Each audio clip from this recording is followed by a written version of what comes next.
soit béni. Amen. Père, nous te disons merci. Parce que tu connaissais ce jour avant que les étoiles du matin chantent ensemble avec les anges de Dieu. Tu l'avais programmé dans ta divinité et tu l'avais établi pour nous faire cette grâce. Qui sommes-nous, Père, pour nous tenir sur cette chair et parler à un grand peuple que tu as fait choisir, si ce n'est ta grâce? C'est cette grâce que nous bénissons, cette grâce qui nous accompagne, c'est cette grâce qui nous parle par le Saint-Esprit au nom de Jésus-Christ. Amen. Amen. Amen. Amen. Que Dieu soit béni. J'ai béni le Seigneur Jésus-Christ, le Dieu de cette œuvre, pour la grâce qu'il m'accorde de partager quelques mots de la parole de Dieu.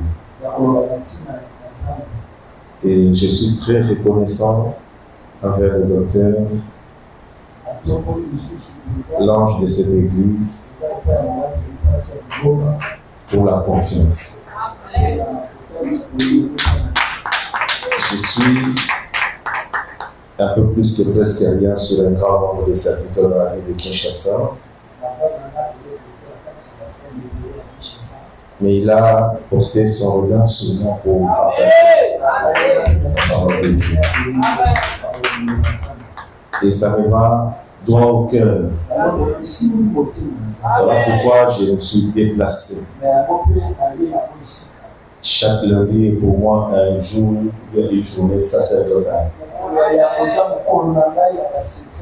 C'est un jour où je ne sors pas, je reste appuyé à méditer la parole de Dieu. Je ne vois pas le soleil. Mais pour Amial, je dois voir le soleil. Parce que quand les flots ont commencé, les flots n'ont pas commencé seuls. Les flots ont commencé avec Amial. En d'autres termes, Amial a propulsé les flots. Pour ceux qui ne connaissent pas. Alléluia.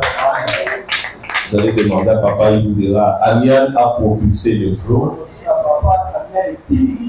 Amial a fait que le flot existe. Amial était là à l'existence des flots.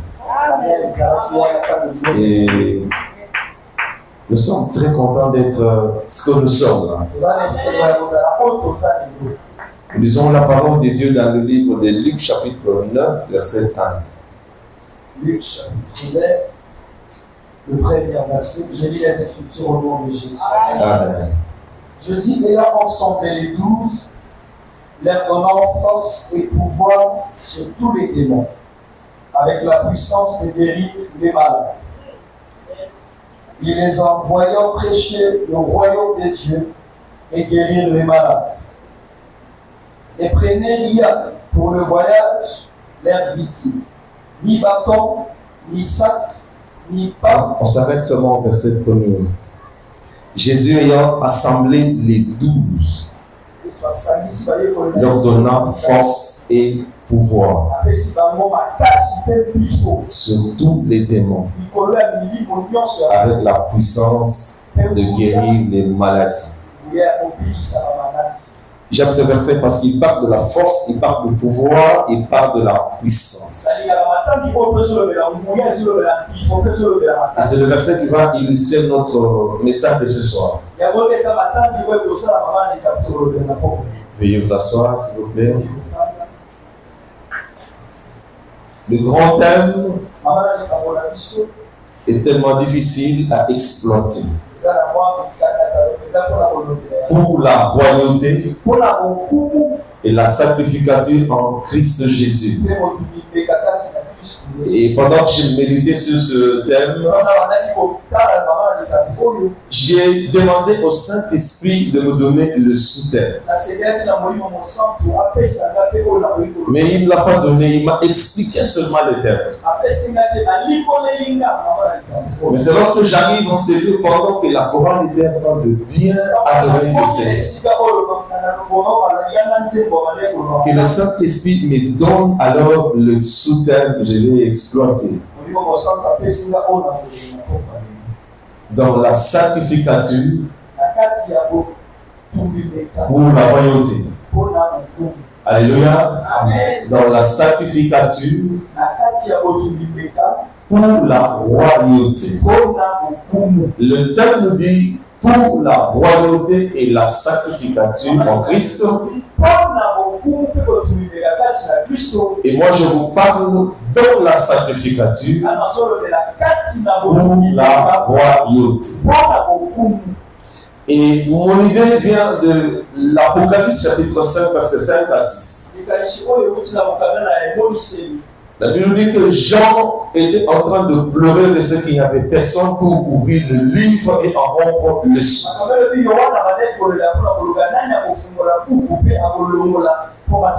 Alors un de veillards lui dit, Jean, regarde, ne pleure pas.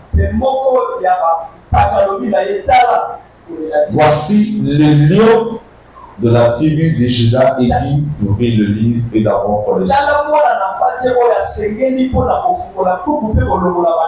Le veillard, c'est un homme spirituel. Il présente à Jean un autre homme spirituel appelé le lion de la tribu de Juda.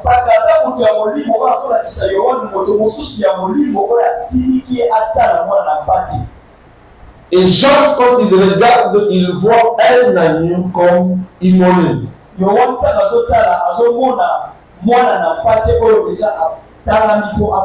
Et c'est là que je comprends que le thème a été tiré. Parce qu'il y a le lion de la tribu de Juda et il y a l'agneau immolé.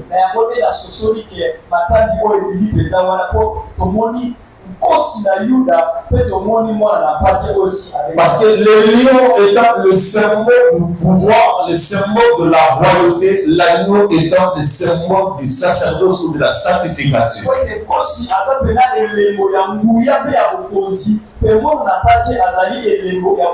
C'est-à-dire ce livre d'Apocalypse nous parle du ministère sacerdotal de Jésus et de sa royauté. Pour vous rafraîchir la mémoire, dans le livre de Genèse chapitre 49, quand Jacob bénit ses 12, il arrive à Juda, il dit, toi Juda, tu es comme un jeune lion.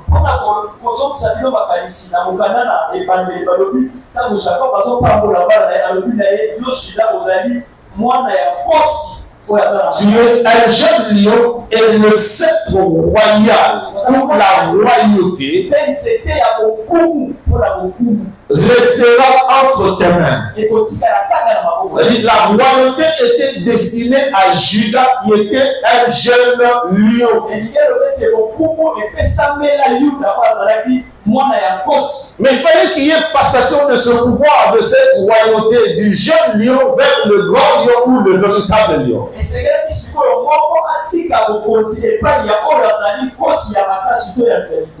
Jacob a déjà prophétisé de ce que Jean a vu dans l'Apocalypse. Il lui dit, tu le rends entre tes mains jusqu'à ce que vienne son véritable propriétaire, le chigo.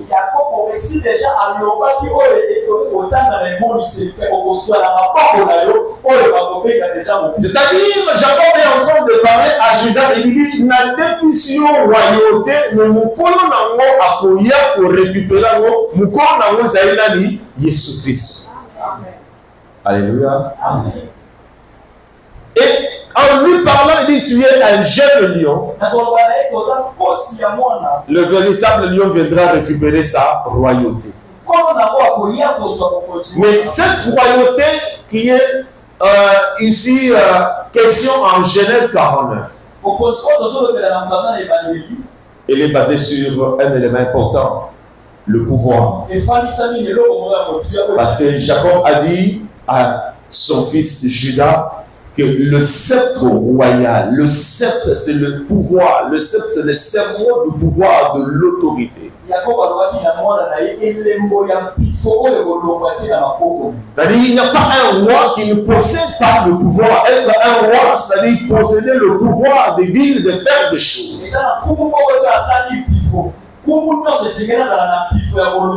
J'aimerais que vous me suiviez attentivement pour qu'on arrive à notre sous-thème dans la sacrification pour la royauté. Parce que le plus grand problème, c'est qu'il faut être dans la sacrificature pour arriver à la royauté. Alors dans Apocalypse, Jésus-Christ nous le démontre aussi. Il est présenté comme le roi, le lion de la tribu de Juda. C'est lui qui doit avoir le pouvoir et l'autorité. Les gens qui doivent être bénéficiaires de ce pouvoir, ils ne voient pas l'homme de pouvoir, ils voient un agneau qui est le serment de la sacrificature.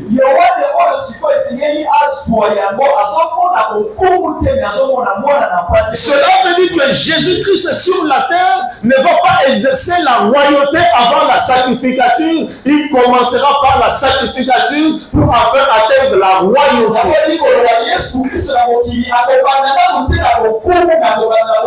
Alors pourquoi il est écrit? Parce qu'il s'est humilié, parce qu'il a accepté d'être un agneau pour monter à la croix, pour mourir d'une mort d'ignominie.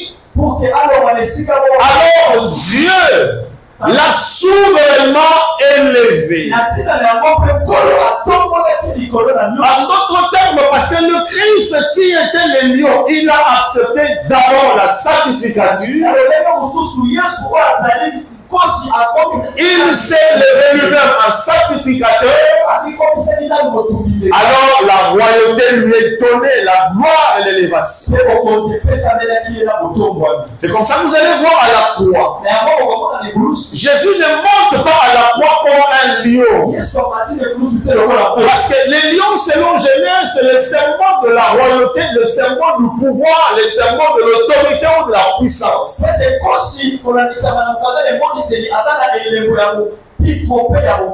Mais il monte à la croix comme un agneau parce que Esaïe avait dit comme un agneau qu'on amène à la boucherie, il n'a pas dit un seul mot. Les lions parlent, les lions rougissent, les lions réagissent, mais l'agneau c'était.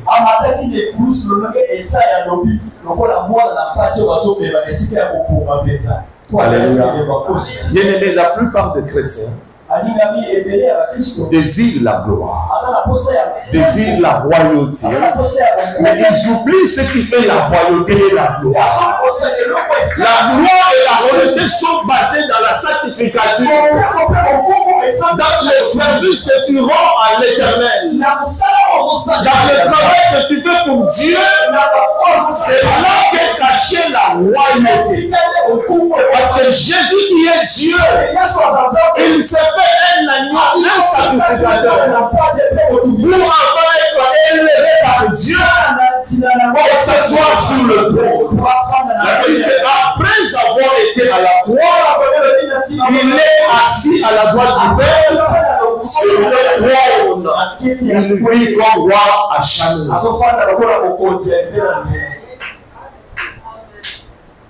Mais les biens, ils ont inversé un peu les choses. Nous voulons la gloire et la royauté pendant que nous ne sommes pas dans le service. Et dans le verset de Luc 9, Jésus ayant rassemblé les 12. En d'autres termes, Jésus ayant rassemblé ceux qui ont accepté de travailler dans la sacrificature. Parce que les 12 sont des sacrificateurs. Les 12 sont des disciples. Les 12 sont ceux qui servent le Seigneur. Les 12 sont ceux qui restent à côté attachés à Jésus. Ceux qui ont porté la charge de l'évangile quand ils savent que Jésus doit partir. Mais l'évangile doit s'étendre. Le ministère de Christ sur la terre doit s'étendre. Nous portons cette charge. Nous portons cette responsabilité. C'est cela que Jésus rassemble. Écoutez ce qui se passe. Il les rassemble pas pour leur parler des histoires, mais il les rassemble pour leur donner la puissance, pour leur donner le pouvoir, pour leur donner l'autorité. Bien-aimé, souvent de quel principe tu peux déclarer le pouvoir, désirer l'autorité, lorsque tu n'es pas celui qui doit propager l'évangile.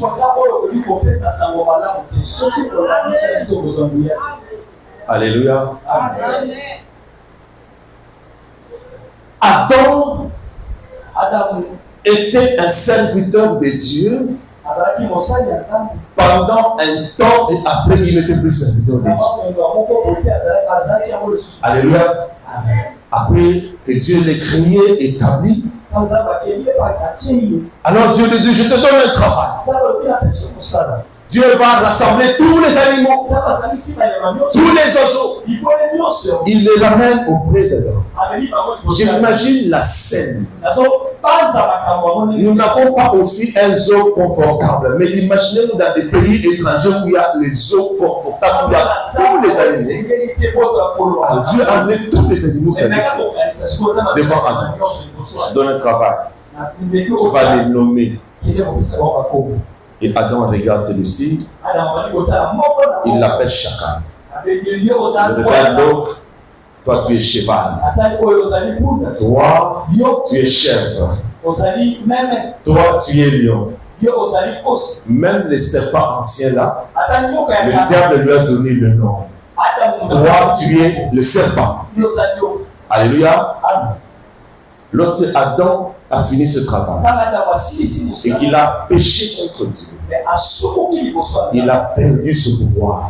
Il avait perdu cette autorité qu'il avait sur les animaux à qui il avait donné le nom.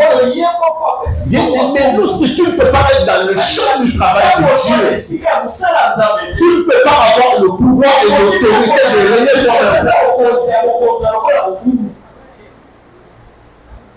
Voilà pourquoi quand Dieu les maudit, sachant qu'il n'a plus le pouvoir, qu'il n'a plus d'autorité, parce qu'il ne sert plus à rien à Dieu.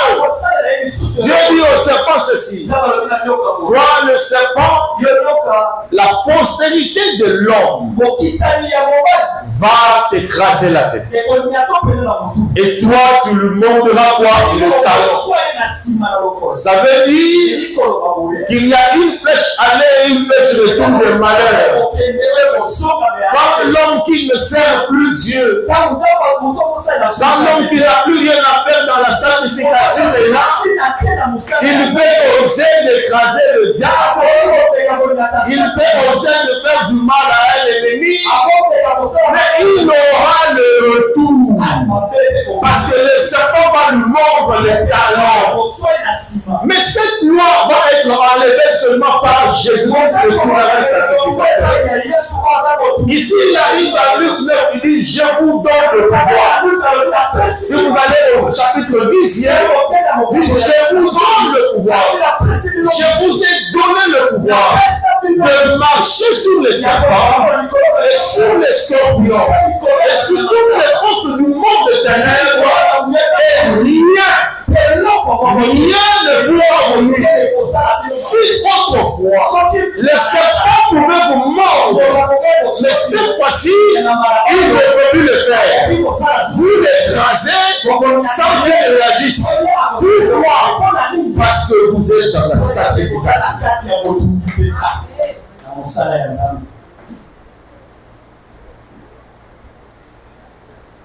Vous êtes dans la sanctification. Beaucoup de gens prient, ils vont dans des montagnes, ils demandent à Dieu l'onction, ils demandent à Dieu la puissance. La puissance de Dieu, l'onction de Dieu ne sont pas le gazole ou le carburant qu'on garde en réserve pour notre véhicule. La bombe à la réservoir parce que on ne sait jamais peut-être trouver le carburant et non. L'onction de Dieu, la puissance du Saint-Esprit, c'est pour un mandat, c'est pour une mission. L'onction se définit elle-même la puissance de Dieu pour une mission, pour un mandat. Et quand il n'y a pas la mission, quand il n'y a pas l'onction, il n'y a pas la mission, il n'y a pas le mandat, il n'y a pas l'onction. Alléluia. Jésus conçu par la puissance du Saint-Esprit Mais lorsqu'il doit commencer la mission, c'est en ce moment-là que Dieu décide de le moindre. La Bible dit ceci, le Saint-Esprit est venu sur nous, sous la forme de la colombe. Nous sommes dans Matthieu, mais dans Luc 4, lui-même, il entre dans le temple, il dit, l'Esprit du Seigneur est sur moi, car il m'a ouvert pour. L'onction est pour une mission, pour le travail de Dieu. La puissance est pour une mission, pour l'œuvre de Dieu. La puissance n'est pas pour aller dans un réservoir. Voilà pourquoi les gens, quand ils demandent à Dieu de l'onction, ils demandent à Dieu le pouvoir et l'autorité. Dieu ne leur donne pas ce pouvoir, cette autorité. Parce que Dieu ne te donnera pas le pouvoir et l'autorité si tu ne vas pas l'utiliser pour son service. Voilà pourquoi nous parlons dans la sanctification pour la royauté.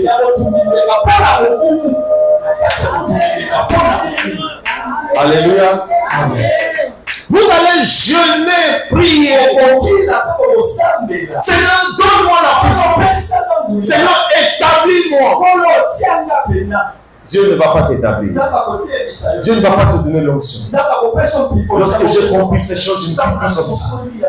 Maintenant, qu'est-ce que je fais? Je ne prie même pas pour l'onction.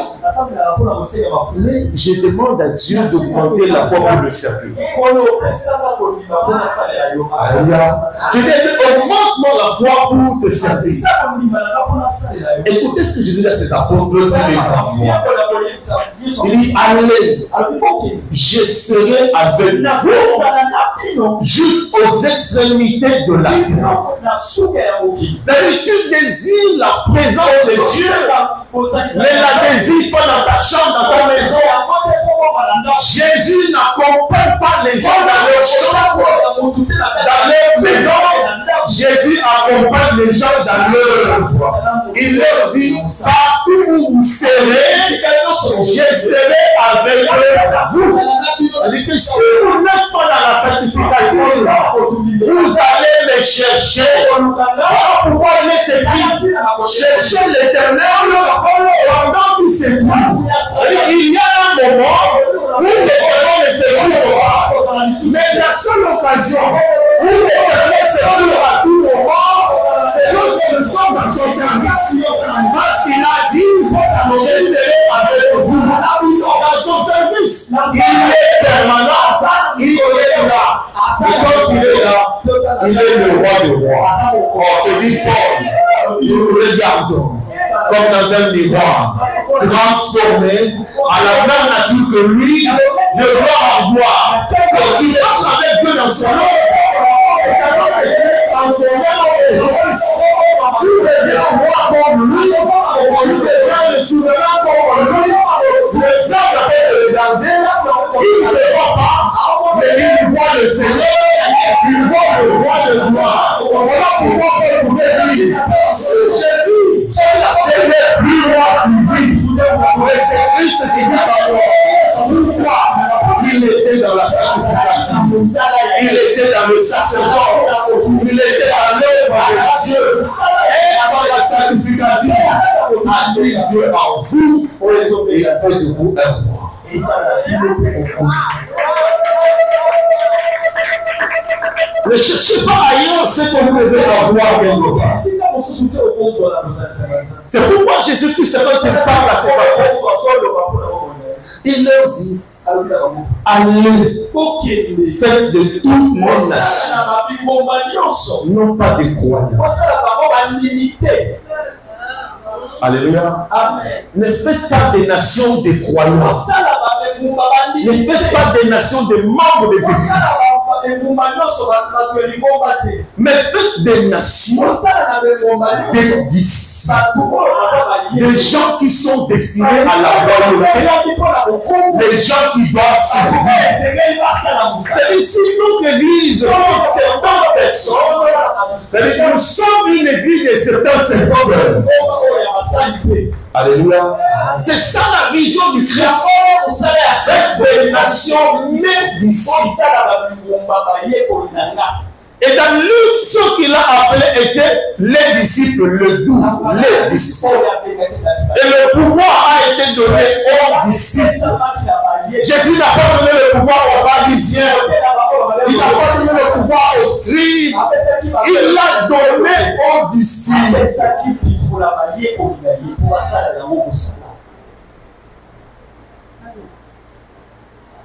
Alléluia.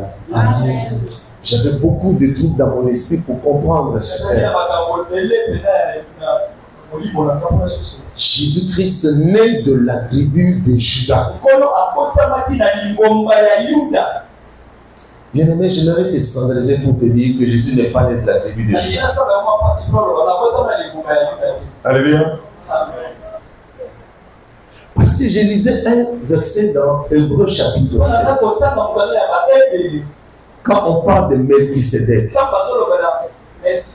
on dit qu'il est le roi de Salem. Il n'a ni père, ni mère, ni généalogie. Et ce Melchisédek qui n'a pas de généalogie, il est le Christ. Or, dans Matthieu chapitre 1, on dit généalogie de Jésus-Christ, fils d'Abraham et fils de David. Or, avant Adam, Abraham, il y a eu Enoch qui était même enlevé. Mais on ne fait pas mention de lui. Mais on fait mention seulement d'Abraham. On ne fait pas mention d'Abraham parce qu'il est le père d'Israël. Mais on fait mention d'Abraham parce qu'il est le père de la foi. Abraham a sacrifié un fils Isaac unique pour que la volonté de Dieu soit accomplie, que Dieu sera sûr qu'il est. Et ça, c'était une marque de Dieu lui-même qui devrait sacrifier son fils Jésus pour que le monde soit sauvé. Donc, pourquoi on fait référence à Abraham? On fait référence à David. Donc, ne sont pas de rejetons de David. Parce que David, c'était le roi selon le cœur de Dieu en Israël. Donc, vous comprenez que la généalogie de Matthieu n'est pas par rapport à son corps, à sa chair. Donc, pas par rapport à son esprit. On l'a connaît parce qu'il était appelé à la royauté. Il a été appelé à la sacrificature. Il y a deux choses qui se révèlent à Abraham et à David. Abraham est le symbole de la sacrificature parce qu'il a sacrifié Isaac. Et David est le symbole de la royauté parce qu'il est le premier roi d'Israël selon la volonté de Dieu. Et pourquoi on prend la matière de cette généalogie-là? C'est par rapport à la royauté de la sacrificature. Parce que quelque part on dira elle engendra Joseph, mais on ne dit pas Joseph engendra Jésus. On dit Joseph, l'époux de Marie, de laquelle est né Jésus. Donc s'il faut donner à Jésus une généalogie, on ne la lui donnerait pas à Marie, parce qu'il est venu de Marie. Mais on l'indexe à Joseph, parce qu'il y a un problème de royauté. Il y a un problème de sacrificatisme. C'est pourquoi Hébreu lui dit ceci. Il est le souverain sacrificateur de Dieu, d'éternité à l'éternité. Mais il n'a pas de père, il n'a pas de mère. Il n'a pas menti. Jésus a appelé Marie femme. Alléluia. Mais la vie de la spiritualité ou la vie chrétienne, elle est basée sur ces deux choses. Si on peut dire généalogie de Jésus, pendant qu'il était Dieu, c'est parce qu'il y a la sacrificature et la royauté. Si tu dois être un chrétien, c'est pour la sacrificature avant d'obtenir la royauté. Et pourquoi tu ne sais pas Dieu? Pourquoi tu ne sers pas Dieu? Tu n'es pas sauvé pour être un membre de l'église. Le salut actuel que nous avons en Christ s'est manifesté avec Israël en Égypte. Alléluia. Nous sommes comparés à un peuple barbare, aux païens. Comme Israël était en Égypte devant un peuple barbare, païen. La Bible dit, Moïse va libérer mon peuple, dit cela au Pharaon, afin, on dit, afin qu'il aille m'adorer au désert. D'autres versions disent, dit au Pharaon de libérer mon peuple, afin qu'il aille me rendre un peuple au désert. D'autres disent, dit au Pharaon de libérer mon peuple afin qu'il aille me servir au désert. Alléluia. Amen. C'est-à-dire le peuple d'Israël est sauvé de la main du Pharaon pour rendre un culte à Dieu, pour adorer Dieu et pour servir Dieu. Il n'est pas sauvé pour rester contempler les autres, mais c'est pour servir. Voilà, lorsque Jésus vient nous sauver au-dessus du monde, c'est pour que nous soyons des disciples, des serviteurs, des servantes de l'Éternel.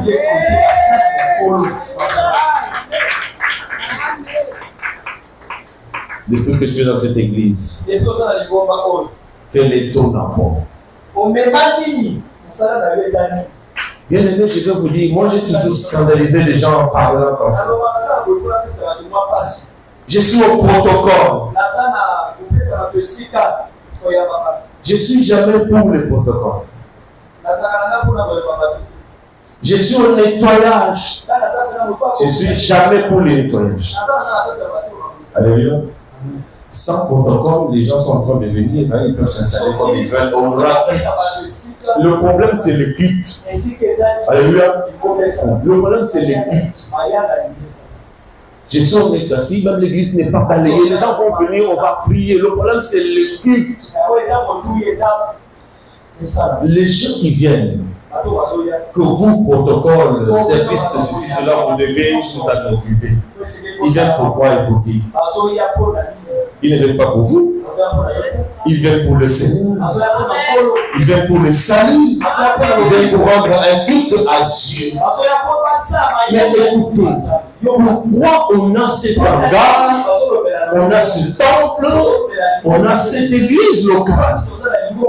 C'est parce que quelque part, il y a un programme de sacrificature, il faut qu'il y ait des gens qui soient sauvés.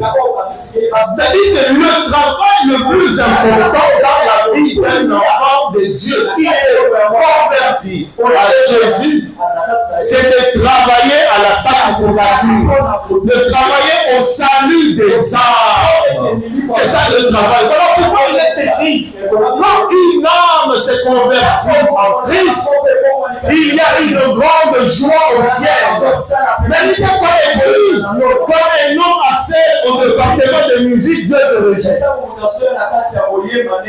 Mais tu es musicien, tu es protocolaire, tu es intercesseur.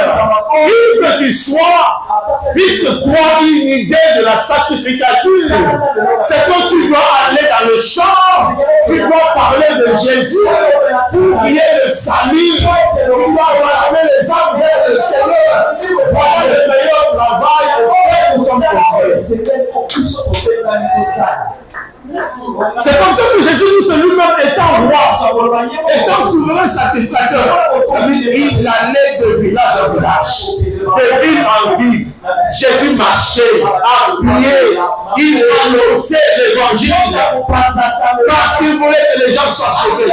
Jésus n'opérait pas les miracles pour qu'on sache qu'il est le Tout-Puissant, mais il opérait les miracles parce qu'il voulait que les gens croient.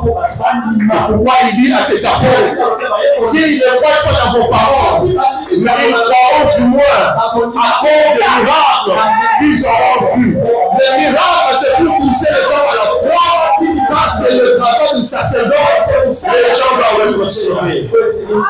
Je réponds à une question et je finis mon message. Quelqu'un me dira, mais je sers le Seigneur. À quoi ce message m'est-il important? Proverbe 18, verset 9. La Bible dit ceci. C'est lui qui se relâche dans son travail. C'est lui qui fait avec négligence son travail. Il est frère et c'est lui qui le détruit. Moi, je les appelle souvent les satanistes. Alléluia. Un sataniste, c'est un frère du Satan. Parce que dans le livre de Jean, on dit le voleur ne vient que pour dérober et détruire. Donc celui qui détruit, c'est le diable, c'est le Satan. Alors celui qui se relâche, il est frère de celui qui détruit. Ça veut dire qu'il est frère de Satan. Donc il est sataniste. Et nous avons beaucoup de satanistes dans nos églises. Il ne peut pas vivre avec tout son cœur. On ne voit pas le fruit de son travail à l'église. Et pourtant, il doit travailler. Le problème n'est pas de travailler, mais c'est le fruit de votre travail. Parce que ce que nous sommes, c'est le fruit du travail de Satan. C'est le fruit du travail de Jésus-Christ. Est-ce que quelqu'un peut me dire, le Seigneur, je devais le